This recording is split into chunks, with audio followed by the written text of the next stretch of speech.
Assalamu alaikum. What are the opinions of the Muslim youth on the critical issues in which society faces today? Let's talk about Palestine. So guys, what do you think on the Britain's and the government's stance on Palestine?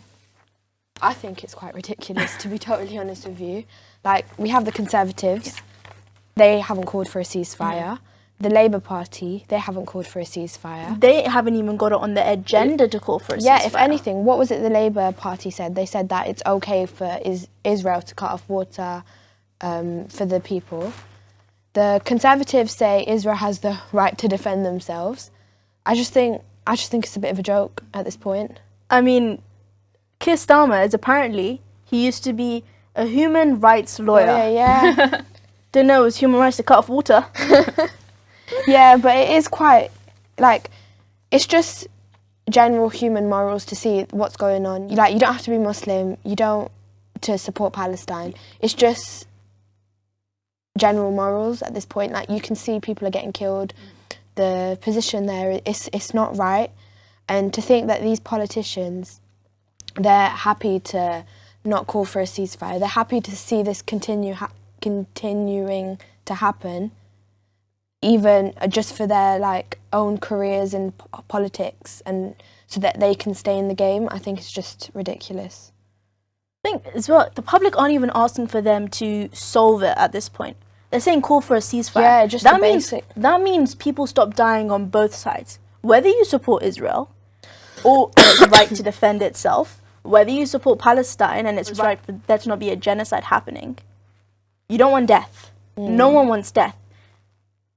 But for some reason, our government seems to want death. Do you really want young children to be dying, especially babies right now in Palestine? They've been killed, they've been dying. Do the government really care on children? Me personally, I don't. The thing is, Labour and Conservatives, not once have they talked about ceasefire at all. And I feel like killed at least 37,718 people are getting killed, including more than 15,000 children and injured, which is at least 86,000 people. It's shocking, there's It is. There's 10,000 children missing from parents. They can't find their parents. They don't even know. Children don't even know if parents are alive or not. It's a struggle for them, especially children who are really, really young. 1 year old, 2 year old. They must be heartbroken. They don't know what's happening because it's shocking. And the thing is, with that, a lot of the British public, they do want a ceasefire. They do want to see the end of this. Like in Ilford North, there was protests outside of West Streeting's office because he didn't call for a ceasefire. And a lot of the people in the local area were protesting, asking him for a ceasefire. And he decided that he still wasn't going to call for a ceasefire after multiple protests outside his office. It's shocking. Yeah, and it's just these politicians, it's they just have no sense of morals. Exactly. What I think is interesting is that there's been a lot of talk about tactical voting. Vote Conservatives out because they haven't done any good for the country. But what's Labour going to do if they can't Exactly. even call for a What's ceasefire? Labour going to do? If you have to tactical vote, I'm not saying that has to be what you do, but if that's what you're choosing to do, why aren't you choosing to vote for someone who is actually going to make a difference? 100%, yeah. I'm not going to say which party you have to vote for. I'm just going to say that the two main parties, which everyone seems to think is the be-all and end-all, they don't want a ceasefire. But a lot of other parties, they do. And these, I find it strange that it's not even taught to us that the other parties exist, like Green Party, Lib Dems. We're told about those. There are so many parties that you don't even know exist. And now, and independents as well, you don't even know that they're standing. Now, though, with so much emphasis being placed on Gaza, with other parties coming out and talking about it, showing their support, more people are learning about it. And that just shows that Britain as a whole, well, not as a whole, as a majority, they see this election as a chance to do something for Gaza and Palestine. Yeah. I also think Palestine has been a real catalyst for a lot of... we spoke about this in the other one about general election, but I think I need to bring it up again how the issues with Palestine has been a real catalyst for independent candidates to come forward. Yes. And people are starting to see, actually, a lot of people who thought, yeah, I'm going to vote for Labour, are starting to see, well, if they can't call for a ceasefire, why should I vote for them? Exactly. That's Yeah. what. I mean, the only party that I've seen so far, I'm not very well knowledgeable on any of the smaller parties, but the party that has called for a ceasefire is the Green Party. They've called for a complete ceasefire and arrest for Netanyahu. But on the flip side, will that do anything? Because the UN have blacklisted them, and the ICJ have sent out arrest warrant for Netanyahu. He's just going about doing whatever he wants to. He's got too much power. I think we should move on to the next question. So, are celebrity voices important for Palestine? It's not a black and white topic. Because obviously you shouldn't be looking to celebrities for your opinions. Yeah, but I do think celebrities, they have big platforms, Exactly. things like that, and a lot of people, they might not think that you get influenced by them, but You do. subconsciously you do get influenced by celebrities. And I think people with big platforms, if they start supporting Palestine, start calling for a ceasefire, it could encourage more people to like start seeing that actually, oh, maybe they've got a point, maybe we shouldn't be defending Israel or allowing them to continue doing this. And they'll be able to see, actually, yeah, we should call for a ceasefire. It's interesting to see how much people notice when non-Muslims speak up in support of Palestine. Yeah, But the Muslim influencers, people don't talk about it as much, about what they're doing, about how much support that they're showing Palestine. It's seen as just a guarantee. But you should show them as well in the media. You don't have to be Muslim to support Palestine. Like, As it's you just can see basic from human non-Muslims. rights. Yeah, like, it's just basic morals, seeing the people in Palestine. Anyone should think, no, this is not right. Like, we need a ceasefire now. We can't have people dying. This is wrong.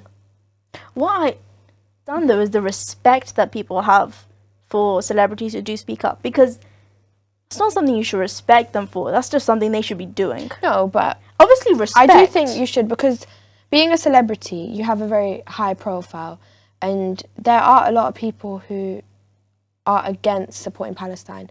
So I think if they have and a lot of people, like celebrities, once they call for a ceasefire, once they show their support for Palestine, they experience a lot of problems, because I don't think it's right, but they do experience a lot of problems, because a lot of businesses are Israeli owned and things like that. So they do experience a backlash, and I think celebrities calling for a ceasefire, it's good, because it shows that they've got the confidence and they stick to their morals. It's good that they care, but it's also something that everyone should be doing anyway. Yeah, it should be. It's just a shame that it's got to this point. It is a shame. Yeah. Okay, guys, I think we should move on to the next question. So, what is the BDS movement, and what are you guys' thoughts on it? So, the BDS movement is a movement in which people across the world are boycotting and stop buying from companies that support Israel and what they're doing in Palestine. For example, Starbucks, for example, they have lost $11 billion because they have been supporting Israel. Like, crazy, you know? Yeah. It's a I lot. mean, McDonald's as well, they've had financial losses of approximately $7 billion. And it shows that it's working. you know how much people love McDonald's. Yeah. No, because even like now, you walk past McDonald's, you walk past like Starbucks, you see it's a bit more emptier than it Very was before. empty. Yeah. Even Coke, they face so much backlash for having a factory in Jerusalem and for supporting Israel, that they had to put out an advertisement in Bangladesh saying Coke doesn't come from Israel. And then the people who were in that advert had to were apologizing, because they said, well, we didn't mean to offend anyone. But that's how much impact that the people speaking up has had. The boycott movement actually stands for boycott, divestment and sanctioned. Oh. Yeah, it's quite interesting. No, it's just like, whenever I go into more shopping mall, like I go past Starbucks, you see there's really not a lot of people, it's like a couple, but there's really not a lot of people. It shows that it's working. It shows that people do support Palestine and they want it to change. They want ceasefire right now. Yeah, where I work as well, I work near a Zara, I see it pretty empty a lot of the time. It's good that people are trying to boycott. No, I saw a video where a lot of protesters were walking inside Zara saying, free Palestine, free. You have to, I'm showing that kids are dying, children especially are dying from such a young age. It shows that people are really into it, like trying to make sure that they do get help. Yeah. I was going to say it's quite like disgusting to see how these businesses are happily able to support Israel. And even with Zara, I'm pretty sure I saw that I think it was one of their main designers or something. They did an advert and they made it look like in a way to laugh at Palestine. I think there And was, it was another. it was done like another discreetly, but it was quite place did obvious. something. I don't know if this was a Zara advert or not. It was bloodied clothes and like a coffin and what's the thing called? The cloth that you wrap a dead body in. But they designed clothes like that. I can't remember if it was Zara Marks and or if it was Spencer's, Shein. I saw.